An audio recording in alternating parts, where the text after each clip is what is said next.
Olá pessoal, na aula de hoje a gente vai estudar alguns conceitos que vão ser bastante importantes para as aulas que vêm à frente, tá? Em especial nós vamos estudar o cálculo da média, é, além de como é feito o cálculo da autocorrelação teórica e a definição de estacionalidade. Tá? Bom, a gente vai começar vendo alguns processos e a distribuição de probabilidade para esses processos. Tá? Bom, a gente vai começar com algumas definições, tá? Então, seja lá, né, o xt, né, com t indo de 1 até n, uma sequência de variáveis aleatórias definida no espaço amostral. Bom, esse vai ser o formato clássico para a gente definir uma série temporal, tá? Aí segue da teoria de probabilidades, né? Em especial lá do conceito do teorema de Bayes, né, que a distribuição conjunta pode ser fatorada, né, no formato desse produto, onde você tem lá a probabilidade do x1 vezes a probabilidade do x2 dado x1 e assim por diante, depois do x3 dado x2 e x1 até no final a probabilidade do xn dado todos os pontos anteriores a ele. Tá?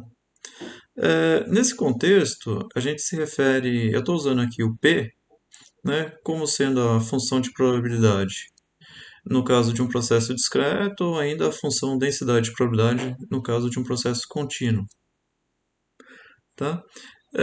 Tradicionalmente, em séries temporais, aquilo que é bastante usado em estatística, que geralmente a gente separa a variável maiúscula como sendo a variável aleatória e a minúscula como sendo aquela como sendo o valor observado, tá? Em séries temporais a gente não costuma fazer isso, tá? Porque geralmente a gente vai estar misturando probabilidade condicional, tá? Então você teria que ficar o tempo todo trocando variável maiúscula com variável minúscula, isso acaba sendo um pouco complicado, tá?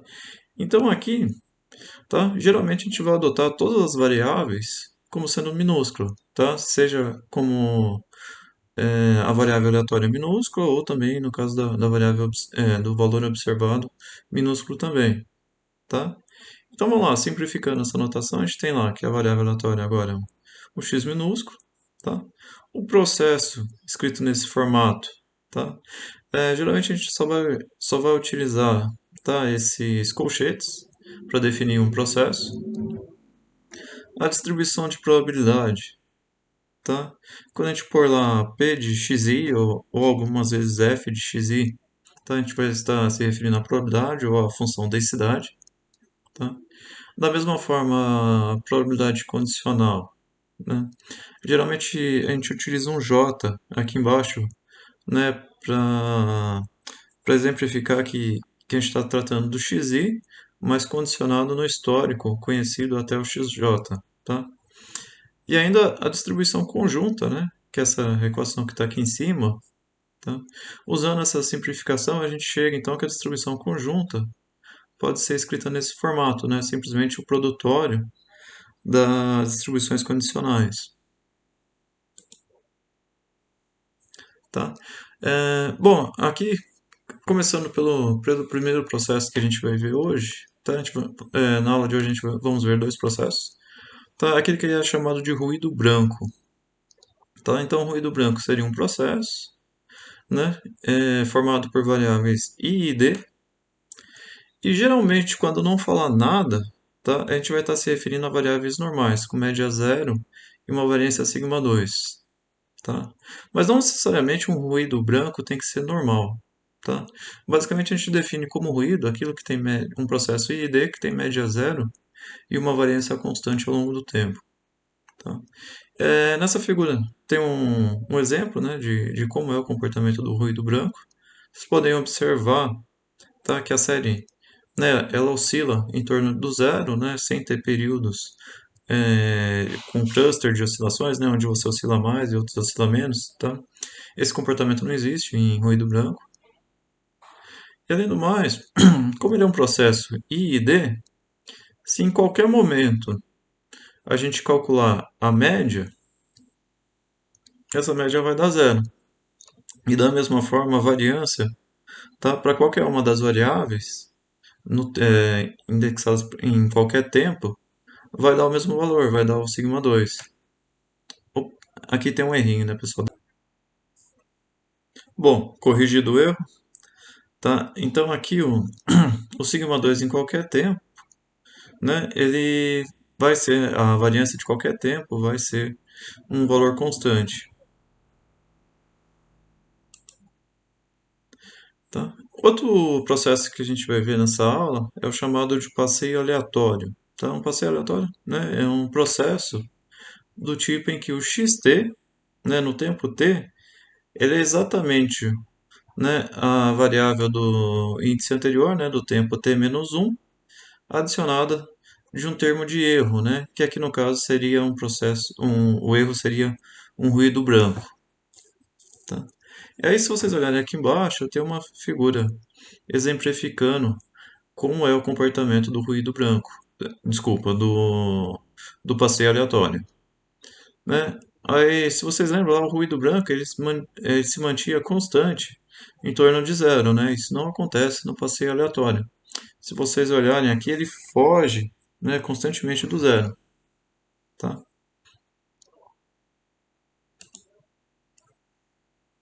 Tá? Então vamos dar uma olhada como que fica a função de densidade conjunta para o passeio aleatório, tá? Do ruído branco eu não vou montar aqui porque é bem conhecida, né? São variáveis I e D, tá? Mas vamos montar para o passeio aleatório. Então, vamos lá. Admitindo que o x0 é conhecido, né? Então a gente tem que lá aqui da definição do processo que o x1, né, é o cara com o índice anterior mais o primeiro termo de erro, tá? Então, como o erro, né, ele é uma normal zero sigma 2, então aqui o x0 é conhecido, né? Somou uma constante no termo de erro, então o x1 vai ter distribuição normal, com média x0 e variância sigma 2. Tá? Aí no próximo passo, bom, pessoal, então o x2, né, ele é o x1 mais o termo de erro 2. Só que, por sua vez, uma vez que o x1 é observado, então o x2 ele passa até a distribuição dele condicionado no conhecimento prévio do x1. Tá? Se isso ocorre, né, aqui como o erro 2 é normal zero sigma 2, então somei x1. Então o x2 dado x1 tem distribuição normal com média x1 e variância sigma 2. Bom, repetindo esse processo interativo até chegar no xn, eu vou ter lá que o xn ele é igual ao xn menos 1 mais o termo de erro em n, né? E daí então a distribuição do xn condicionado no conhecimento prévio da observação anterior, né, tem distribuição normal com média n menos 1 e variância sigma 2, tá? Bom, e daí aplicando aquela fórmula que a gente viu lá atrás, então a distribuição, a densidade conjunta do x1 até o xn, né, fica o produtório das condicionais, né, que daí substituindo então na função de densidade da distribuição normal, né, a gente chega nessa equação, tá? Então, com esse simples passo, a gente consegue, né, a distribuição conjunta para o passeio aleatório. Bom, então vamos ver como que a gente calcularia a média e a variância para o passeio aleatório. Então, de novo, admitindo lá que o x0 é conhecido, né? Então a gente viu ali atrás que um xt em tempo qualquer, né? Ele é o xt menos 1 mais o termo de erro. Só que, como isso é um processo interativo, eu posso vir aqui no xt menos 1 e substituir pelo respectivo valor dele, né? Pelo o valor dele no processo, que é o xt menos 2 mais o termo de erro em t menos 1, tá? Aí eu fico com essa expressão, tá? E de novo, usando o processo interativo, agora no xt menos 2, a gente volta para a gente chega nessa equação, né? Então o xt menos 2 era o xt menos 3 mais o termo de erro em xt menos 2, tá? E daí somado com tudo que tinha na frente, tá? Bom, se eu repito esse procedimento, né, eu vou chegar numa hora que aqui vai estar o x0, né, mais todos os termos de erro, né, simplesmente seguindo essa sequência. Tá? Bom, essa equação ela facilita para a gente calcular o valor de médio e o de variância. Tá? Então a média em um tempo t, né, ela é lá o valor esperado de xt, né, que por essa equação vai dar o valor esperado do x0, que é uma constante, né, sai da média, mais o valor esperado da soma dos termos de erros. Né? Como o erro é um ruído, né, todas as variáveis são i e d, né, com média zero, então o valor esperado dessa soma dá zero, né?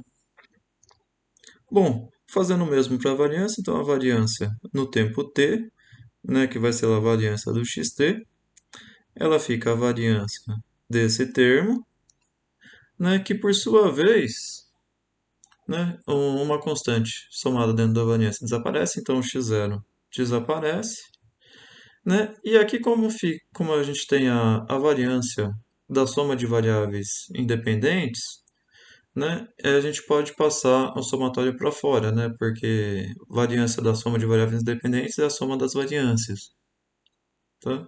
Então, por sua vez, a gente chega no somatório da variância do termo de erro, tá? A variância do termo de erro é sigma 2, né? Eu estou somando ela t vezes, então a gente chega aqui em t vezes sigma 2. Bom, daí eu vou chamar a atenção de vocês, eu vou pedir que vocês lembrem disso aqui lá na frente, que então a variância do xt, né, conforme o t cresce, né, se a gente mandar o t para o infinito, isso aqui, essa variância também vai para o infinito. Né, e isso vai caracterizar lá na frente, né, como um processo não estacionário. Tá? Guardem isso.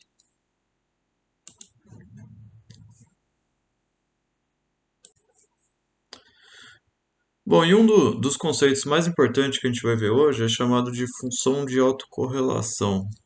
Tá? Aí, né, como sempre, para definir a autocorrelação, então, né, para definir correlação, a gente vai começar definindo covariância, né, no caso, autocovariância. Tá?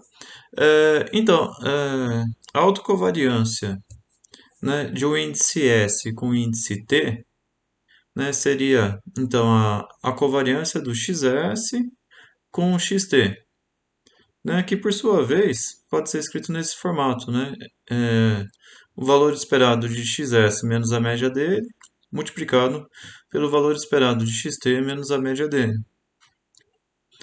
Né? E segue da definição de covariância, né, que a covariância de uma variável com ela mesma é a variância. Tá? Então aqui a variância do xt acaba sendo a autocovariância, né, do índice t com o índice t com o t mesmo, tá?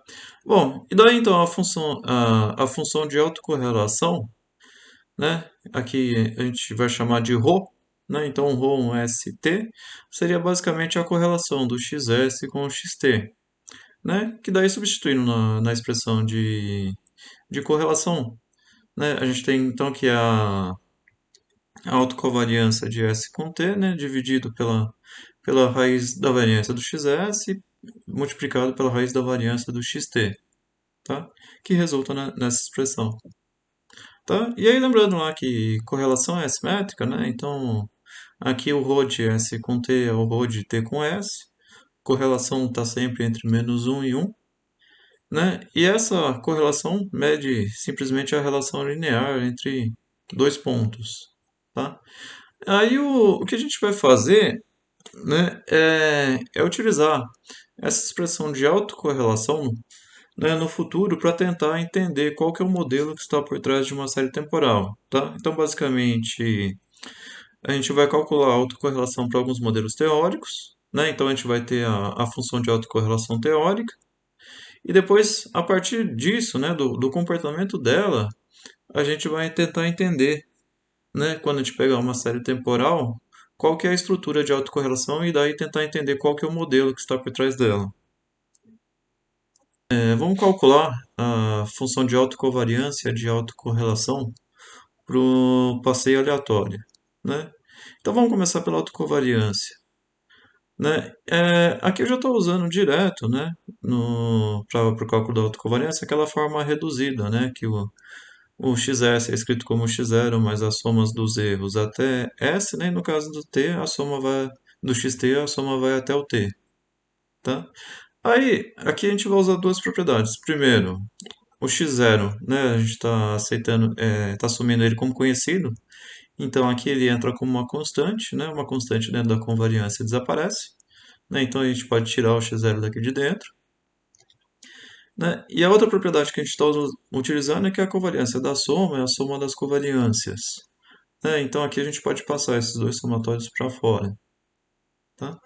E aqui tem um detalhe, como o termo de erro ele é um ruído branco, né, só vai existir covariância quando os índices coincidirem, né? Em outras palavras, nesse somatório, né, o que vai sobrar dele vai ser a covariância do erro 1 com o erro 1, mais a covariância do erro 2 com o erro 2, né? E assim por diante até o último termo que vai coincidir, né? E o último termo que vai coincidir vai ser o erro, né, que tem o menor índice entre S e T, tá? Então aqui fica a covariância do erro, né, do mínimo entre S e T com o erro entre o mínimo entre S e T, tá? Bom, o número de termos é o menor valor entre S e T, então essa covariância resulta em mínimo entre S e T multiplicado pelo o valor da covariância, né? Cada um desses termos tem covariância sigma 2, então multiplicado aqui por sigma 2. Agora, substituindo lá na expressão da autocorrelação, né? Então aqui na parte de cima, né, a gente fica com essa expressão, né? No caso multiplicado por sigma 2. E aqui embaixo a gente ficaria, né, com a raiz quadrada das variâncias, né? E aí, é, é, a variância, né, no caso do xs, seria o mínimo entre s e s, que dá o próprio s, né, multiplicado por sigma 2. E da mesma forma o t. Aí quando a gente substitui aqui, o sigma 2 de cima cancela com o sigma 2 de baixo, né? Então resulta nessa expressão, tá? E daí fazendo um prot, então, né, no caso fixando s igual a 1, né, e colocando no eixo x o t, então a gente vai ter uma ideia de como que essa autocorrelação se comporta para as defasagens, né? No próprio t igual a 1, né, com uma diferença, com duas diferenças, 3, 4 e assim por diante, né? Aí notem que aqui a gente tem um decaimento, né, na autocorrelação bastante lento, né, e ele demora para aproximar do zero. Se vocês olharem aqui, eu plotei até o 10, né, e lá no 10 ele ainda está, né, digamos, próximo de 0,3 ainda, né, ou seja, a autocorrelação desse processo demora muito para decair para zero.